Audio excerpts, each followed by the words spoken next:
Why is electric power transmission is multiple of 11, that is 11 kV, 22 kV, 62 kV। इसका मतलब ये है कि जो हमारी ट्रांसमिशन में वोल्टेज यूज़ करते हैं वो हमेशा 11 के मल्टीपल में ही क्यों होती है 11।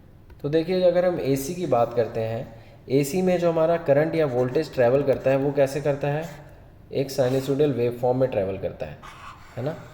लेकिन DC में क्या करता है, कांस्टेंट होता है, चाहे वो वोल्टेज हो चाहे वो करंट हो।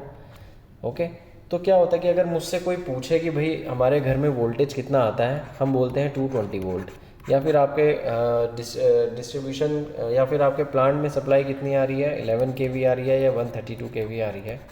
ठीक है, तो ये हम क्या बताते हैं, ये बताते हैं हम RMS वैल्यू।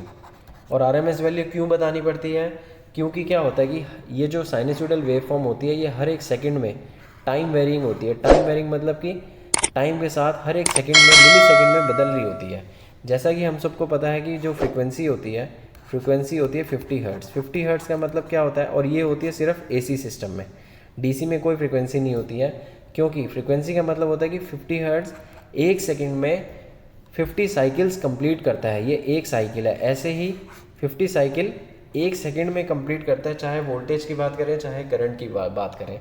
तो इसका मतलब यहाँ पे पॉजिटिव है, यहाँ पे नेगेटिव है। अब मुझसे पूछे कि वोल्टेज कितनी है, अगर मैं यहाँ पे बताऊँ तो मैं उतनी देर में जितनी मैं बताऊँगा तब तक वोल्टेज ये आ चुकी होगी, और ये मैग्नीट्यूड की बात हो रही है। ओके, ये मैग्नीट्यूड की बात हो रही है। तो मैं नहीं बता सकता कि किसी भी इंस्टेंट पे वो वोल्टेज नहीं मानी जाती कि आपकी इतनी वोल्टेज आ रही है। तो ये वोल्टेज हमेशा चेंज होती रहती है। लेकिन DC की फॉर्म में अगर मेरे पास 1.5 वोल्ट की बैटरी है तो वो 1.5 वोल्ट की ही रहेगी। तो वो क्या होता है, हमारा कांस्टेंट वोल्टेज चल रहा होता है, तो हम बता देते हैं भाई इतनी वोल्टेज है। लेकिन इस केस में हमें क्या करना पड़ता है, हमें एक एवरेज या फिर हमें एक VRMS वैल्यू बतानी पड़ती है। ठीक है, अब VRMS क्या होता है, रूट मीन स्क्वायर। अगर मैं यहाँ से यहाँ तक वोल्टेज को कैलकुलेट कर रहा हूँ तो ये क्या करता है, हर एक इसका एक एवरेज करके रूट करके, मल्टीमीटर में भी जब हम वोल्टेज मेजर करते हैं तो VRMS ही बताता है। ओके, और इसका फॉर्मूला होता है ये, देखिए वेव फॉर्म के हिसाब से ये अलग अलग हमने क्या करा है, वेव फॉर्म को डिस्ट्रीब्यूट करती है अलग अलग पार्ट में। ये देखिए V1, V2, V3, V4। अब हम ये कैलकुलेशन का तरीका है क्योंकि हमें VRMS और V एवरेज निकालना है। और वो क्यों निकालना है, क्योंकि हमें निकालना है फॉर्म फैक्टर, और फॉर्म फैक्टर होता है 1.11। यहाँ से आता है 1.11। ओके, और 1.11 का मतलब है कि जो भी हमारी वोल्टेजेस हमारी आ रही होती हैं वो हमारी 10 के मल्टीपल में होती हैं, लेकिन उसको हम फॉर्म फैक्टर से मल्टीप्लाई कर देते हैं। ठीक है, इसलिए क्या होता है, हमारी जो वोल्टेज है वो 11 के मल्टीपल में आ जाती है। ऐसा आंसर कुछ लोग कहते हैं, लेकिन ये 100% सही नहीं है। कुछ लोग इस दूसरा आंसर मानते हैं, वो मैं आगे बताऊंगा। तो यहाँ से 11 kV, यहाँ से 22 kV के अप्रॉक्स, यहाँ से हमारा 33 kV के अप्रॉक्स, और यहाँ पे 132 kV के अप्रॉक्स, मतलब यहाँ से 133.2 kV के अप्रॉक्स आ रहा है। अब क्या हो रहा है, यहाँ तक तो चलिए ठीक है, नेग्लिजिबल वोल्टेज में डिफरेंस है, लेकिन यहाँ पे क्या हो रहा है, 132 kV का सीधे सीधे 1.2 वोल्ट kV हमारा जो है एक्सीड हो जा रहा है। तो इसको जो है कुछ लोग इग्नोर कर देते हैं।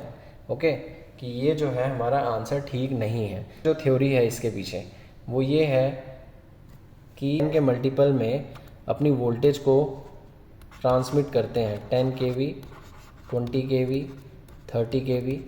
तो क्या होता है कि हम 10% हम इसमें ऐड करके भेजते हैं वोल्टेज को।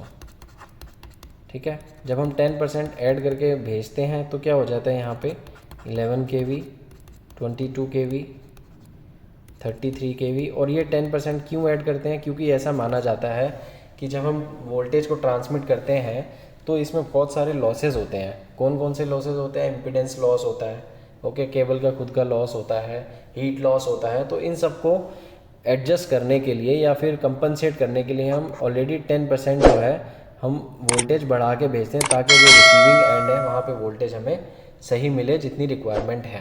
लेकिन क्या होता है कि यहाँ 120 kV के केस में भी अगर हम देखें तो 132 kV हमें मिलता ही मिलता है।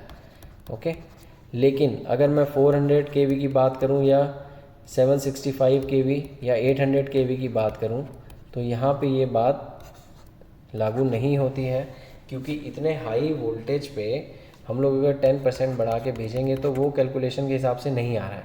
इसका रीज़न ये है कि भाई इतने जब वोल्टेज हाई केवी पे हम डिस्ट्रीब्यूट करते हैं तो यहाँ पे लॉसेस जो हैं बहुत कम होते हैं, इसलिए ज़रूरत ही नहीं है बढ़ा के भेजने की। ओके, तो ये जो दो थ्योरी हैं, कुछ लोग पहली वाली थ्योरी को सही मानते हैं, कुछ लोग सेकंड वाली थ्योरी को सही मानते हैं।